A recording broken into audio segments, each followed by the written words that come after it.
MP board अर्धवार्षिक परीक्षा 2023-24 कक्षा 11वीं के लिए इम्पोर्टेंट क्वेश्चन आंसर फसल उत्पादन के लेकर आए हैं। इसलिए वीडियो शुरू करने से पहले वीडियो को लाइक कर दें, चैनल को सब्सक्राइब कर दें। पहला, खेती की उस प्रणाली को क्या कहते हैं जिसमें जमीन की उर्वरता बनी रहे तथा उत्पादन का स्तर स्थिर रखे जाने का ख्याल रखा जाता है। टिकाऊ खेती कहलाती है। इस दूसरा हो जाएगा, भारत में खाद्यान्न फसलों की लगभग कितने क्षेत्रफल में खेती की जाती है। इसका उत्तर हो जाएगा 143 मिलियन हेक्टेयर में। अगला हो जाएगा, एक सर्वेक्षण द्वारा मध्य प्रदेश में औषधियों के उपयोग की लगभग कितनी पादप प्रजातियों को पहचाना गया है।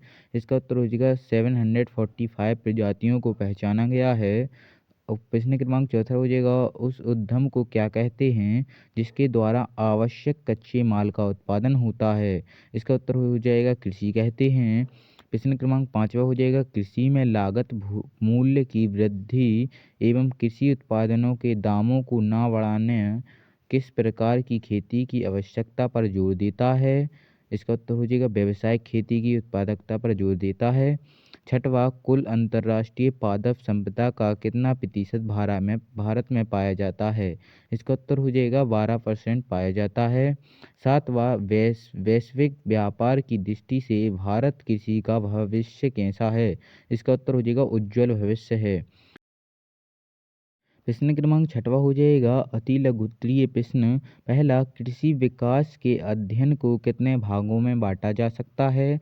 इसका उत्तर हो जाएगा इसको दो भागों में बांटा जा सकता है। पहला, प्रारंभिक कृषि विकास एवं दूसरा हो जाएगा आधुनिक कृषि विकास। प्रश्न क्रमांक दूसरा हो जाएगा, प्रारंभिक कृषि युग में मनुष्य किस प्रकार की खेती करता है। इसका उत्तर हो जाएगा प्रारंभिक कृषि युग में मनुष्य स्थानांतरण या झूमिंग खेती करता है। प्रश्न क्रमांक तीसरा हो जाएगा, स्थानांतरित खेती या झूमिंग खेती से क्या समझते हैं। इसका उत्तर हो जाएगा वह खेती जिसमें किसी स्थान विशेष की उर्वरता शक्ति कम हो जाने पर मनुष्य किसी दूसरे स्थान पर जंगलों की साफ करके खेती करने लगता है। स्थानांतरित खेती या झूमिंग खेती कहलाती है। खेती की यह विधि प्रारंभिक कृषि युग में अपनाई जाती थी। असम एवं मध्य प्रदेश के कुछ भागों में आदिवासी जातियों द्वारा इस प्रकार की खेती आज भी की जाती है। प्रश्न क्रमांक चौथा हो जाएगा, कृषि का अर्थ बताइए। इसका उत्तर हो जाएगा, कृषि या एग्रीकल्चर शब्द की उत्पत्ति लैटिन भाषा के शब्द अगेर या एग्रीक एवं कल्चरा से हुई है, जिसका अर्थ है मिट्टी तथा गुड़ाई जुताई करना। प्रश्न क्रमांक पाँचवा हो जाएगा, कृषि को परिभाषित कीजिए। इसका उत्तर हो जाएगा, कृषि वह उद्यम है जो मानव की मूलभूत आवश्यकताओं की पूर्ति के लिए कच्चा माल उपलब्ध कराता है। प्रश्न क्रमांक छठवा हो जाएगा, कृषि मुख्यतः कितने प्रकार की होती है। इसका उत्तर हो जाएगा दो प्रकार की होती है। पहला, पारंपरिक कृषि तथा टिकाऊ कृषि। टिकाऊ कृषि से आप क्या समझते हैं। इसका उत्तर हो जाएगा ऐसी कृषि जिसके में कृत्रिम रूप से तैयार किए गए उर्वरकों, कीटनाशकों, शाकनाशकों आदि का कम से कम उपयोग किया जाता है ताकि इनसे प्राप्त अवशेषों का हानिकारक प्रभाव वातावरण एवं जीवों पर कम से कम हो। टिकाऊ कृषि कहलाती है। प्रश्न क्रमांक 8 हो जाएगा, टिकाऊ कृषि का प्रमुख उद्देश्य बताइए।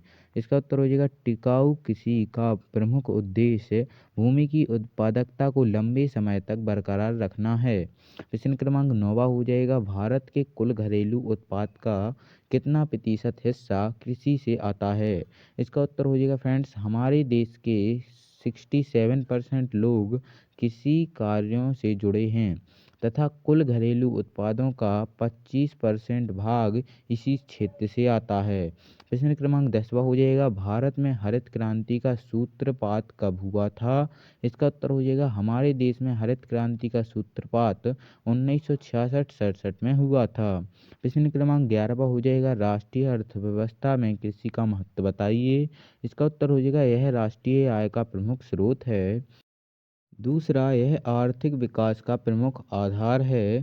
प्रश्न क्रमांक 12वां हो जाएगा, कृषि के वैश्वीकरण से आप क्या समझते हैं? इसका उत्तर हो जाएगा कृषि को एक व्यवसाय के रूप में अपनाना कृषि का व्यवसायीकरण कहलाता है। इसके अंतर्गत खाद्य समस्या के साथ साथ कुछ उद्योगों क्षेत्रों की समस्या भी किसी द्वारा कच्चे माल का उत्पादन करके हल की जा सकती है। प्रश्न क्रमांक 13 हो जाएगा कृषि के व्यवसायीकरण के प्रमुख क्षेत्र बताइए। इसका उत्तर हो जाएगा फ्रेंड्स, कृषि के व्यवसायीकरण के प्रमुख क्षेत्र निम्न हैं। पहला, खाद्यान्न एवं वस्त्र समस्या का समाधान। दूसरा, अन्य उद्योगों हेतु कच्चे माल की आपूर्ति को पूरा करना। प्रश्न क्रमांक 14 हो जाएगा आधुनिक कृषि को परिभाषित कीजिए।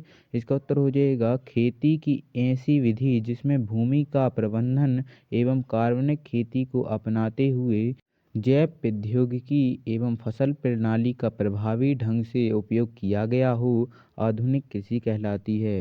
फ्रेंड्स, अगर आपको वीडियो पसंद आई हो तो वीडियो को लाइक करें, चैनल को सब्सक्राइब करें और ऐसी ही और इन्फॉर्मेटिव वीडियो देखने के लिए कमेंट बॉक्स में कमेंट करना ना भूलें। Thanks for watching.